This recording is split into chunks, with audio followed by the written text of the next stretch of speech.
I am here with Cassie Wilson, a policy advisor. Or Cassie, what's actually your official title, and your cat's too? My official title is Transportation Policy Manager at 1000 Friends of Oregon, although soon to be Legislative Manager if special session ever ends. And my cat's name is Toast, and I'm sure he'll make many appearances. Thanks so much for talking to me today about this. Give folks a context for kind of like how you've been experiencing this special session in your role as a policy advisor at Thousand Friends.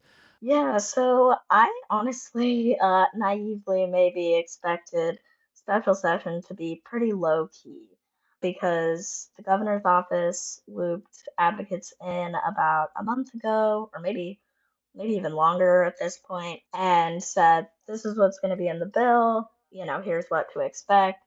And we're like, okay, cool, like we're not thrilled about this, but understood the need for it. And then Saturday, I started hearing rumors that they were going to amend the bill from what they originally said it was supposed to be. So Saturday night, we started, hearing that they were going to amend it with this transit sunset that they did end up including. And so I was writing emails to the Move Oregon Forward Coalition at 9 p.m., being like, sorry, I know it's Labor Day weekend. You're probably not even going to see this for several days. But I was really pleasantly surprised at how many people were able to show up last minute for the noon hearing on Sunday. I'm glad you mentioned the Move Oregon Forward Coalition. I forgot to say that, but you're one of the major coalition members of that coalition. This is a group of, I don't know how many nonprofits got together to kind of have this shared vision of what the transportation package should include. And just in case folks aren't fully aware, a quick like 30-second rundown. So obviously this was the huge priority of the last regular session that just ended in July, I guess. Came out as I think almost 15 billion or a little bit over 15 billion, and had a lot of things that folks like you and I and other folks were excited about. Safe routes to school, Great Streets, which is this program that ODOT invests in their orphan highways to hand them over to local jurisdictions, and jurisdictional transfer, and number of other things, including a pretty nice, a relatively generous new transit revenue through the payroll tax. So it started as like a little over 15 billion. Obviously, Republicans balked right from the start. And from there, like I called it today online, it's like the incredible shrinking transportation package. So by the time it worked its way through a few committees, first of all, it was super late, and there was all this unfortunate situation with, I think, the Democrats trying to work with Republicans, which didn't really pan out and hasn't panned out even now. But the last one they attempted to pass was like only down to like 11 billion. And then there was a last gasp one that was even smaller. That I don't even know if anybody ever totaled that. It's the one that basically was like a non-starter. That was right before the session ended, the regular session ended. So here we are again, and the special session started at 5 point something billion, 5.8, and it ended up passing the House yesterday at 4.3. So the longer it stays in the legislature, the smaller it gets. Super frustrating for folks that actually want, the state to be able to have a significant impact on funding the kind of stuff that's in a lot of their plans and the things that a lot of Oregonians say they want. So that's kind of where we're at right now. Passed the House yesterday. It's going to be up in the Senate tomorrow morning. Likely to pass. I think Republicans are hoping it passes now because they're so excited about referring it to voters. So you told me kind of like, the context for your role and your work on the plan and like the kind of advocacy that you're doing. Is there something you think that folks should know that's not being reported right now, or kind of like, what are you feeling as Cassie Wilson, coalition organizer, Thousand Friends of Oregon? What is kind of like the top thing that is on your mind at this point? I think the thing I'm thinking about the most is that even though a lot of Democrats were put in a position to have to vote for a version of the bill that none of us wanted to see, that I was pretty disappointed in the narrative around it. I think Republicans really have their messaging game down strong, and I was pretty disappointed watching the House floor yesterday to not see many legislators talk about the investments that are still needed or even mention the transit funding sunset. This isn't the answer, and it makes a bad situation feel worse because it feels like they're glossing over it.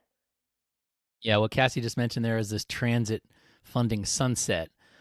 I think you mentioned it too at the top, but this super frustrating last minute amendment. Folks should know that the reason why first of all, the compromises initially were to try to get a few Republicans or to try to even get moderate Democrats to make sure they vote for such a big tax hike, since obviously there's elections next year. But with the special session, it's a different lever. The Democrats had to compromise because of quorum. They had to make sure they had enough people at the legislative building to actually be able to have the session and get this passed, right? So that's why they were compromising. One of those things, probably the biggest one, is this sunset of the transit tax, right? So the bill has a doubling. Currently, it's 0.1% payroll tax Oregonians pay to fund transit across the state, rural transit, all kinds of stuff. It's a lifeline for transit agencies all over the state. It was supposed to be, the bill is supposed to have it at 0.2%, but this last minute amendment, instead of making that into perpetuity or in the next 10 years, which is sort of like how we do these transportation packages in Oregon, the compromise from the Democrats to get the Republicans in the building was to sunset it after 2 years. And what you're saying, yeah, that's I didn't watch the floor session, but I hear what you're saying about that all happened. And that's been one of the frustrating things, is that it's like I'm sitting here yelling and nobody's saying, none of the Democrats are really calling out that this is a huge deal. I mean, you even had Sam Yeah. Dessou, the GM at TriMet, testified saying that, look, this sunset is a bad deal. And anybody that understands government knows they need reliability, they need stability. And a 2-year window is nothing. So we're going to be back at this cliff in a couple years. And yeah, that's pretty disappointing. I could tell you're still a little bit shocked that all is where the bill ended up. It's, yeah, and I mean, things developed so fast that actually the first rumors about the deal that we heard were that it wouldn't sunset until 2029. And so 2027 felt even more devastating. I mean, I know it's technically January 2028, but like ultimately they'll have to get something done in 2027, and they need a three-fifths majority to undo the sunset. And we have no guarantees that we'll have a supermajority again or a Democratic governor. Like there's no guarantees of anything, which is really scary. There's a lot of rural transit agencies who testified yesterday or Sunday talking about, their loss of federal funding is already causing service cuts and layoffs, and now the state's not even showing up for them.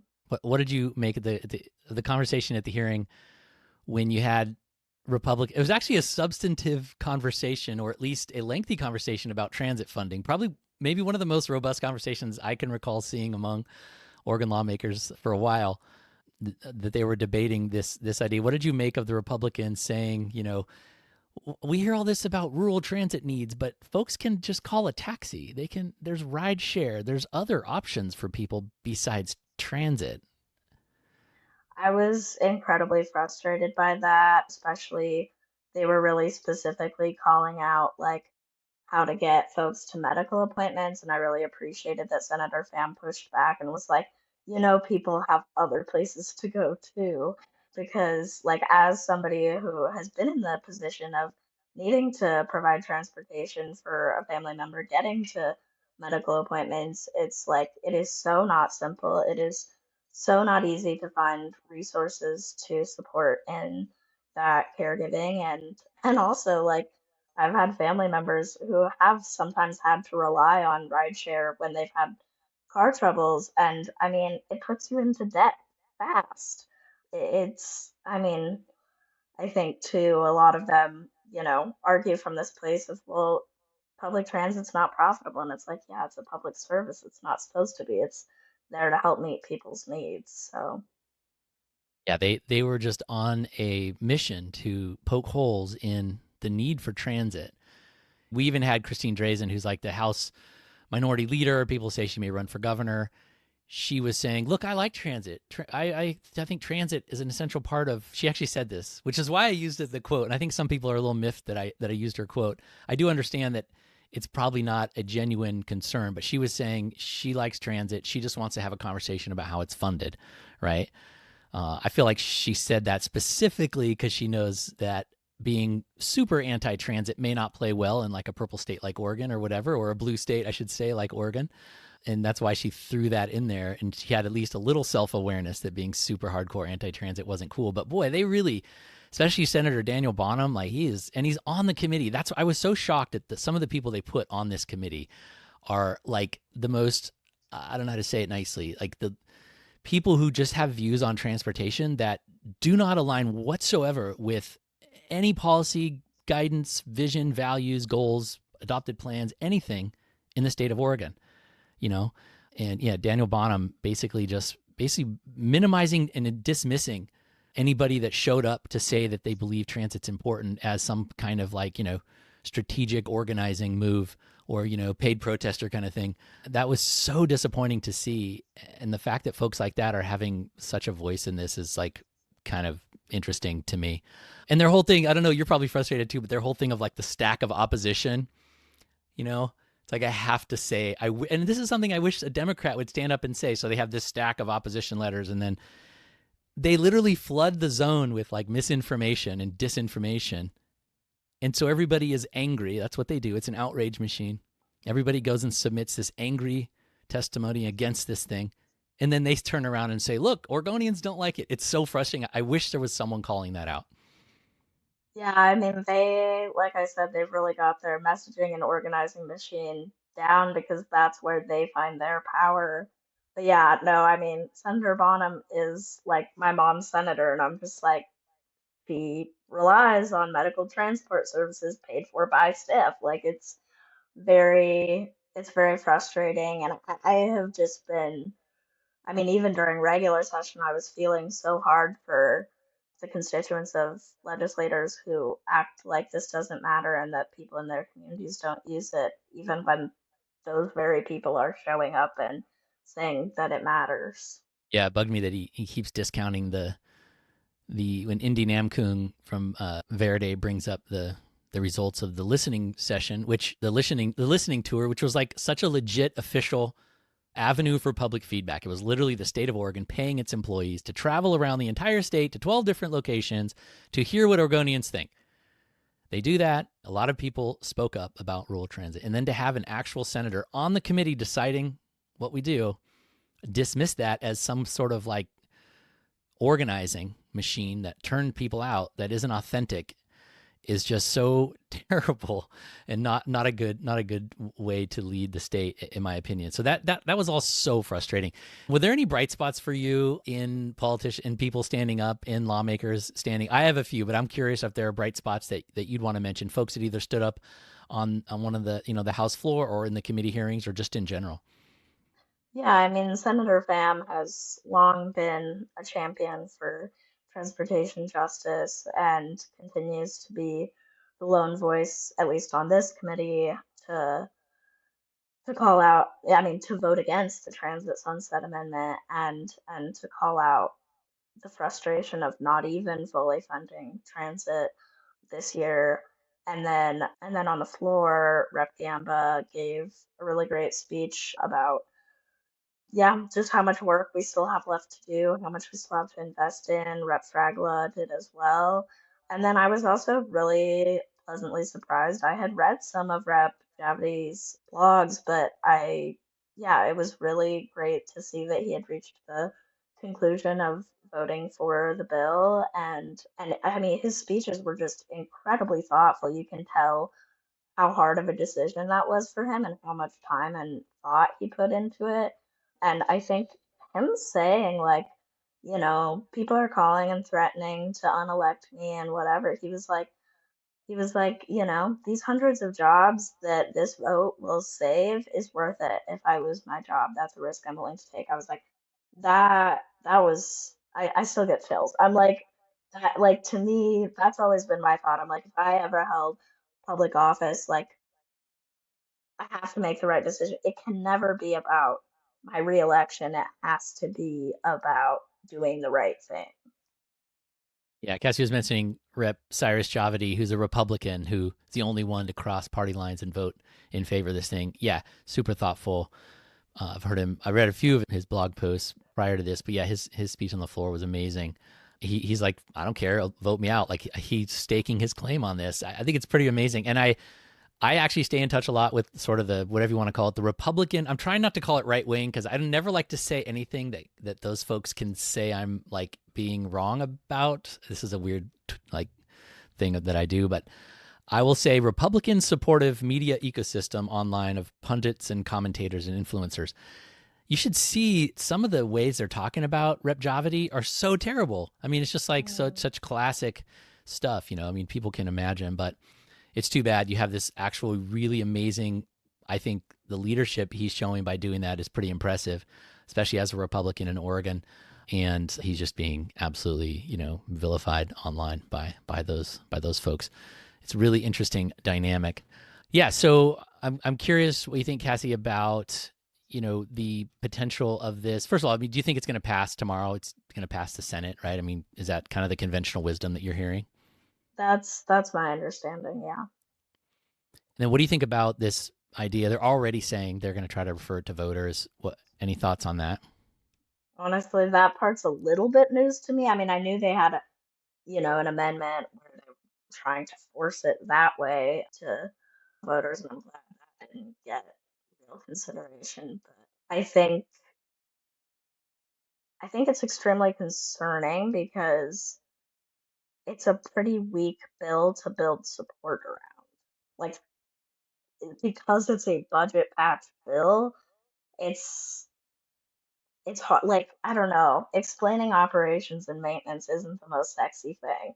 You mean like from the you mean like from the Democratic side, from like trying to defend it if it goes to referral? Yeah, Yeah, I yeah, agree. Right. that's where my brain went first. Is I mean, because we were thinking about this during the regular session of, when the car dealerships started threatening to refer to the ballot because of the idea of taxing car sales more, and we were like, okay, well, you have to leave the bill intact enough with good stuff to give us a reason to defend it. And so, I mean, I think right now the no new taxes rhetoric is really, really strong. And yeah, I mean, I really hope that that doesn't happen for the sake of workers whose jobs are on the line.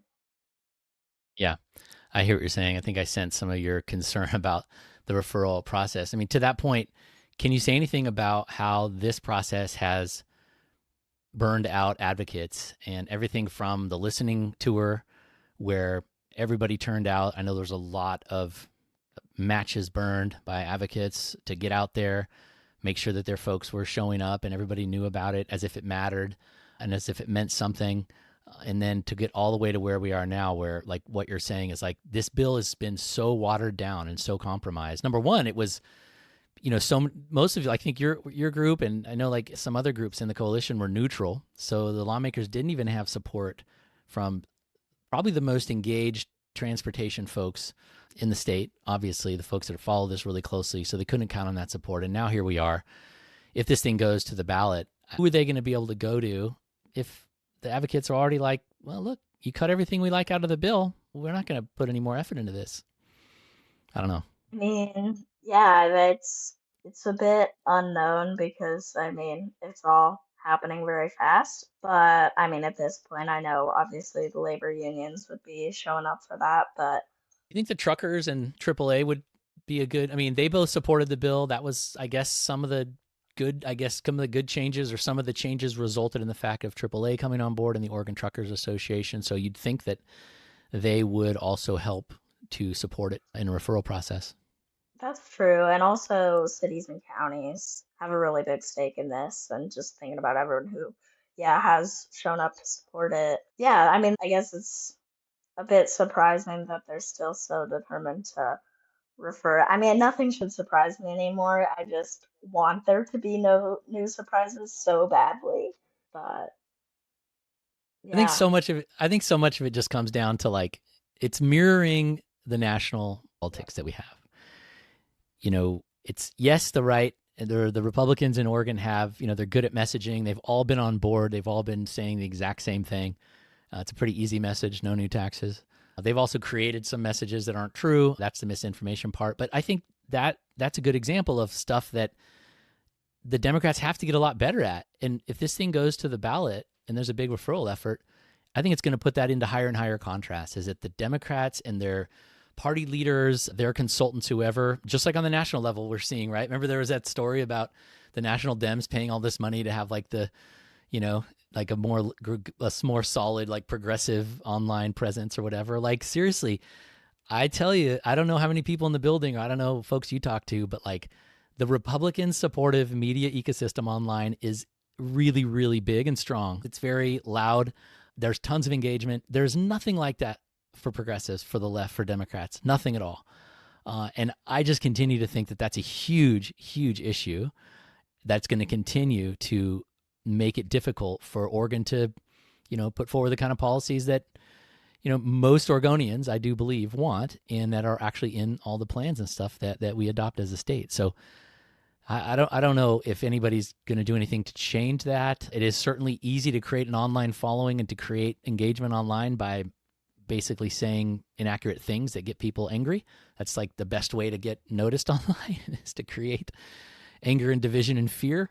So I'm not sure how the left counters that, but they could certainly, we've seen people like Gavin Newsom do things that are actually a thing, try to play their games, but I don't know who on the left's going to stand up. I know it's too bad Rep Gamba isn't very active on social media. He's somebody that could. I think Rep Pham is too. I just feel like she's almost like too nice to take part in this kind of media warfare, but I don't know. Maybe, do you have any thoughts about that, like the whole media ecosystem part of it? I don't really. That's a good point though about like we don't really have anything on the left that counters that in that same way. I feel like I'm slowly seeing more elected officials using the short form video content, and it is really not. I'm like, wow, this feels. I mean, from the federal to the city level, like I'm like, wow, it actually feels so engaging because there's plenty of electeds you just don't hear from at all as a constituent, which is really frustrating, but. I mean, too, I think just thinking about what you were saying about advocates and burnout and how much we've put in over the past year, I think something that we continue to have to grapple with is how do we ask people to keep showing up and saying what they need when everyone knows what they need, they just keep failing to actually act on it. I mean, especially we were like, okay, we can like show up to the hearing when it was supposed to be on Friday. Well, they sat around all day and the hearing didn't happen. They were gracious enough to still come Sunday, but it's just like how do you put people through that? It's not a good way of doing public engagement. I wish, regardless of what was happening with negotiations and deal making, that if you have a public hearing, put it on the calendar and just do it then. Then you can go back to like delay the work session, sure, but don't delay the hearing. Like respect people's time. I mean, not that they listened to us anyway. Do you think there's going to be an effort in the next regular session, so the upcoming regular session? Do you think there'll be any substantive transportation funding or policy stuff in that session, given what happened this session and the sort of voices that are saying, we've got a lot of work we need to do. We fumbled the ball, but we've got to pick it back up. Do you think that'll happen? I think 26 will likely be about like more accountability policies on transportation.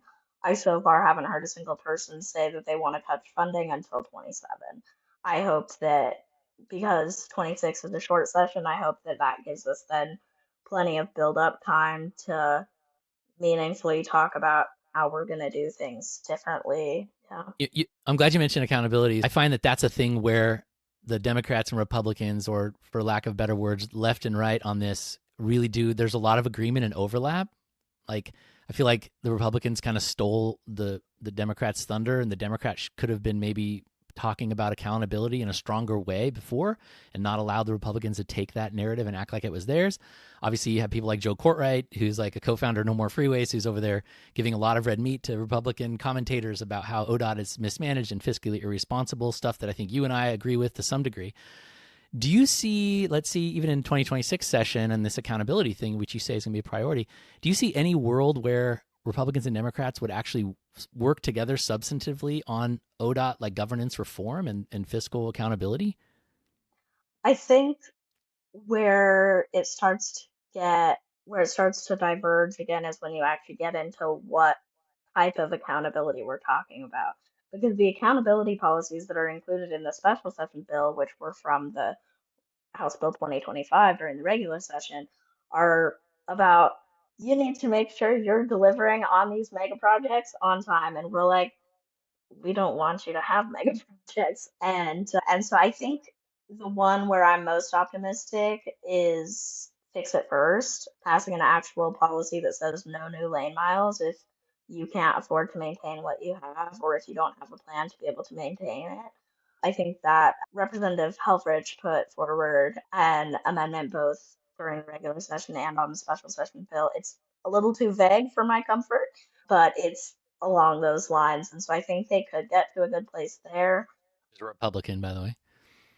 Yes. And Yeah. otherwise, it starts to get more like, okay, well, to them, accountability is not spending any money on DEI or climate. Or for us, it's, our like really top priority accountability policy is, VMT reduction with an actual, you know, statutory trigger that doesn't let you build projects that increase vehicle miles traveled and Oregon Transportation Commission reform that's more representative of non-drivers and of all Oregonians. And I think that's stuff that's less of a priority to them. There's also some more like just better thought out planning and investment stuff that partners at the Street Trust and Verde have dug into more than I have. That yeah, we have so many like accountability ideas and memos and didn't get a lot of traction from legislators on it, but I think that is the one downside of like these big packages is sometimes people just pick their favorite parts and don't engage with the rest. Hopefully, in coming sessions, they'll be wanting to engage with this, and there's been some markers put down that they need to, given what happened. There's hopefully a little soul searching, and folks can do better next time, and maybe listen to different people or pick different things next time going forward to ensure success. Trying to find like a bright spot to end on here, Cassie. Come on, I mean, what? There's a I have a bill. lot of bright spots. I have a lot of bright spots from the past year because I had to like find them before regular session ended when we before we had hope, before it failed. But, I do think that we have really built a cohort of legislators who are newer to the legislature who really care about and understand this issue and their stakes in it in their community and how they can collectively use their voices. That, all of that is what got the package to a better place during regular session. So that gives me a lot of hope for 26, 27. The fact that, this is the biggest movement of people advocating around transportation in a very long time, or maybe ever, in terms of statewide organized efforts. We have over 50 organizations in the Move Oregon Forward Coalition with statewide representation, and that's not going away. And so we have a lot to build on. Cassie, thanks so much for talking to me about this. I really appreciate it, and thanks for all your work you're doing on the bill. Thank you.